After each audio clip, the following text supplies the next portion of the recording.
Hey, stay informed. Bear with me while I'm having technical difficulties here.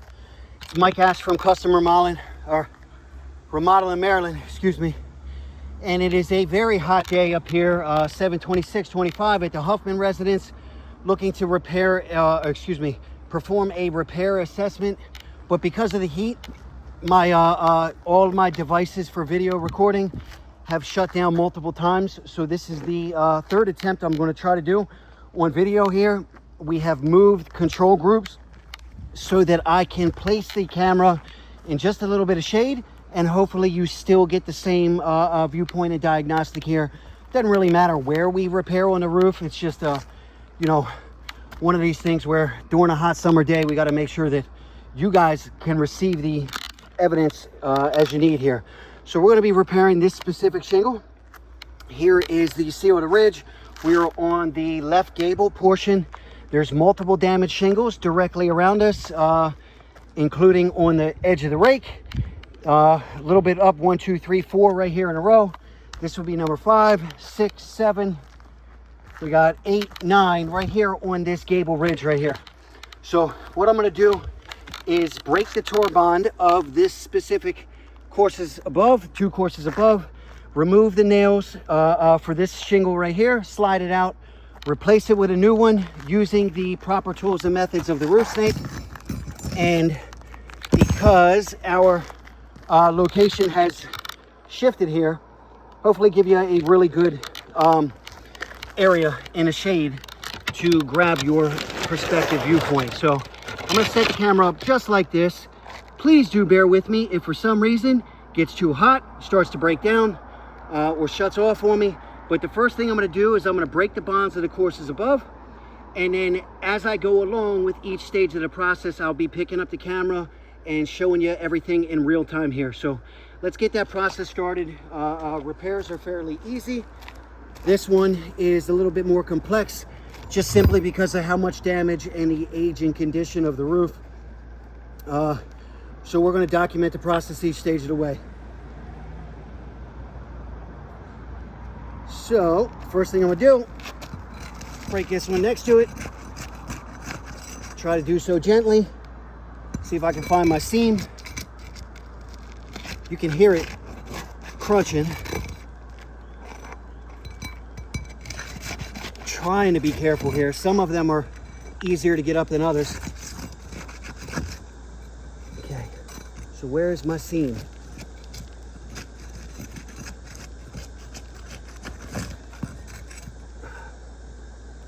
Where's my seam here?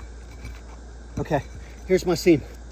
So you mark off sections that I'm gonna have to repair or have to break the bond on.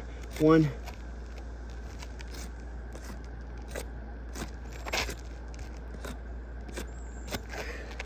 so these are the areas I'm gonna have to break the Tor bond, remove the nails from in order to access this shingle entirely.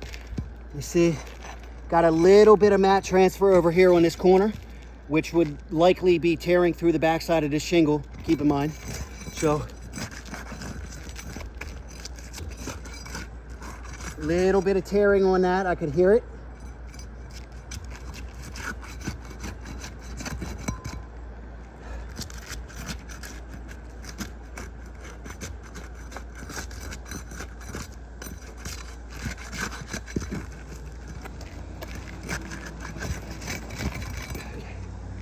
So, not too bad in just breaking the Tor bond. I am going to look at some of the back sides here gently. Got some tearing on the edges of the shingles. Some heavy mat transfer on this one. Heavy mat transfer and gaping holes on this one. I'm going to make sure I mark that off so that you guys can see that. But I'll wait till the process is done. That way I don't create any unnecessary damage lifting the shingle too high to show you up underneath. But first thing I'm going to do is start removing the nails from the courses above. Got one right here that's already been torn through. See if I can find my second one. Tore right through the shingle itself. So put these to the side. That's nail number 1. which should be nail number 2. Tear through, but I can still access it, hopefully.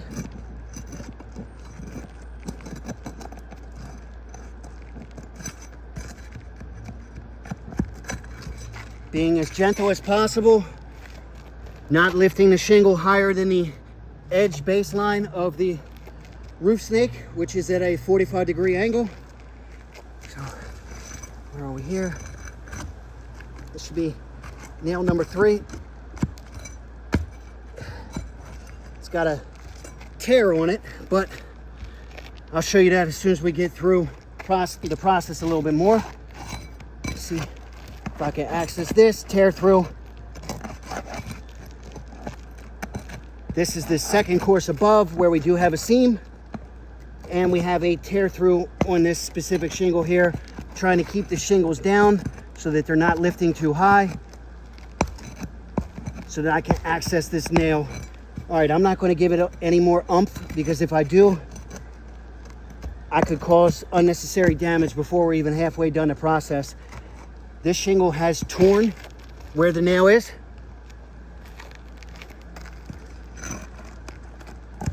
This one is pulled through, and I'm being very gentle, but I'll show you that in a second.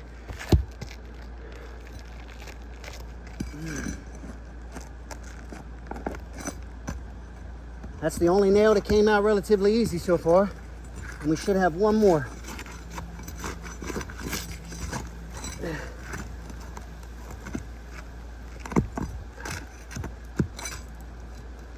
Got it. Okay.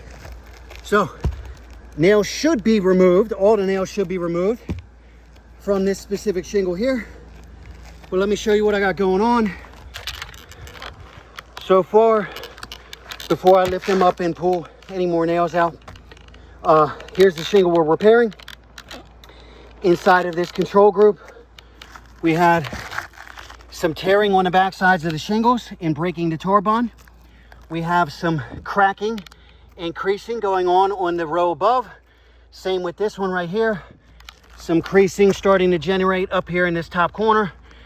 Same thing, where are we? Right here, on this on the right hand side, got some extensive granular loss. This specific shingle has some significant mat transfer running through it. And I've already got some flimsy tearing on this one and this one so far. So, just wanted to document that before we got any further.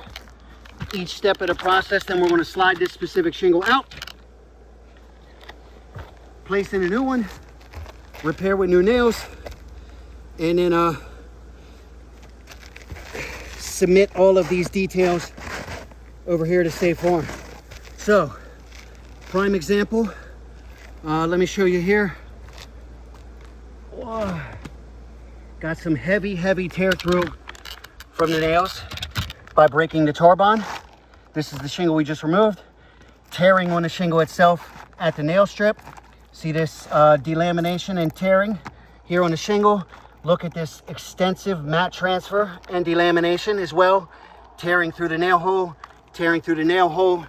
And on the 2 courses above, we've got, like I said, relative creasing already starting to show itself. Cracking and tearing of the shingles on the backside. And this is the extent of the tar damage, mat transfer, on the course above this, or below our repair, which goes to show that everywhere we break the bond, we're also damaging the shingle, specifically above that, or below that. And then keep in mind, shingles are staggered like bricks. So in a scenario like this, one seam's going to go to the left, other seam's going to go to the right, and in each stage, we're going to have to keep repairing at a domino effect for whatever becomes consequential inside the process of this repair. And this is just the reality of roofing and construction. When we're facing any builder grade 3-tab shingle, like I said, it's older than, you know, really 15 years. But when you start breaching 20, that's a pretty hard no from the majority of roofers in any industry, because they don't want to stamp their liability or workmanship in order to perform that repair. Because anytime there's an issue, you know, the family is always going to call the roofer that performed the repair. And so Where is my nail on? Ow! This roof is very, very hot, by the way. So I'm going to slide this shingle in. Looks like we're hitting something over here. I don't know if this is a nail. Try and get my roof snake under there. See what's going on. Might be just a little bit of an obstruction.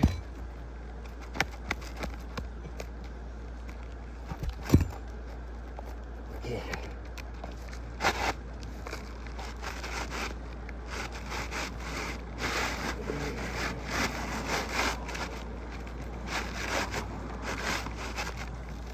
Okay, there we go.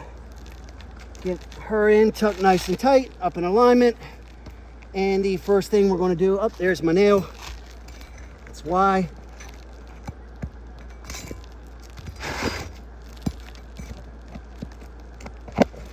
Now I can access it easier. Got it. That was why we were having a hard time. Okay. Got her in alignment. And as we go through each stage of the process using the roof snake, I'm going to try and get these nails in and document it every step of the way.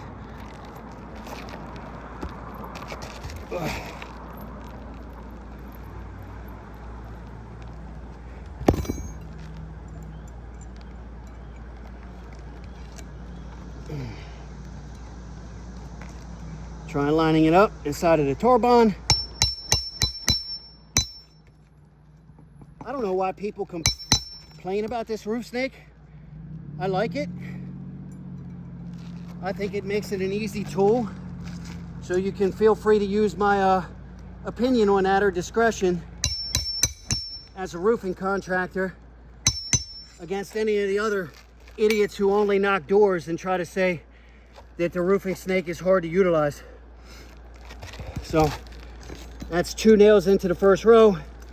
Try and make this as quick as possible.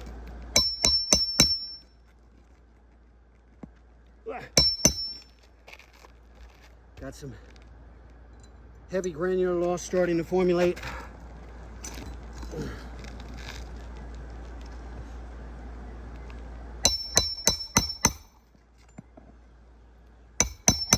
And as you can see, I'm never lifting the shingle higher than the elbow here on the roof snake, which was ergonomically designed at this 45-degree angle to show for lift of repairs. Have had some kickback on that before, where somebody at State Farm was saying, oh no, it's 30 degrees, but yet they could not provide any Hague generated information that altered from the initial standpoint of 45 here. Sometimes the nails don't want to go in as easily as they'd like to, but got some, just as I thought, heavy damage already starting to accumulate on the 2 courses above.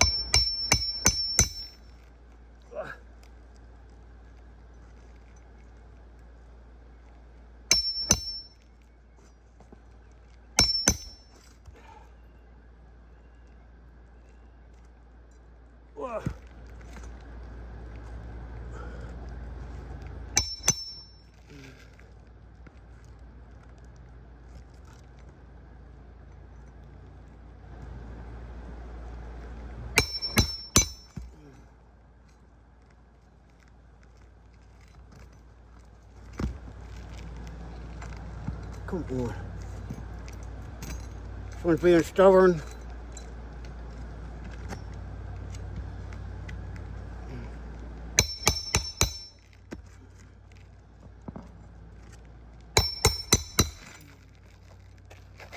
Last nail.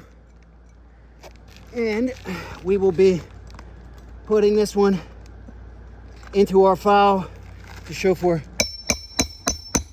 any specific details or concerns addressed this side of the repair, which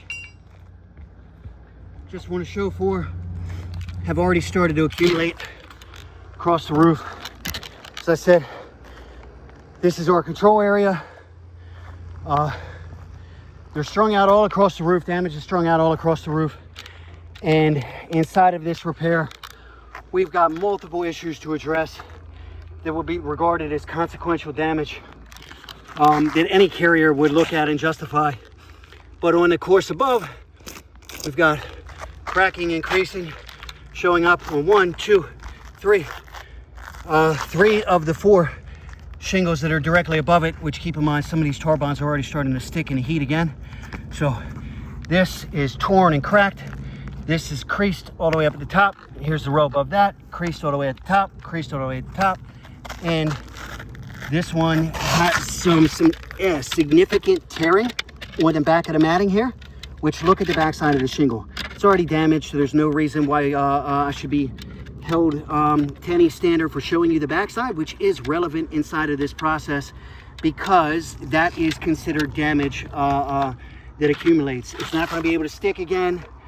The damage process, according to each of the Hague standards of repair and engineering at that too, would state that there's 5 points of failure, which you have mat, crease, cracking, delamination, granular loss, and then tearing. So we have really all 5 of those present.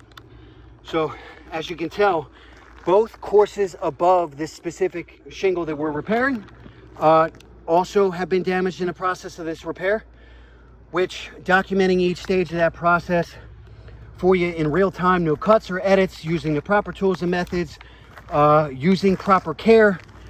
At the extent of damage strung out across the roof, if we were to encounter this level of consequential damage for every process, which, keep in mind, many of which are by the seal of a ridge, or the underwoven valley, or obstructions, or code items, step flashing, wall flashing, you know, you name it.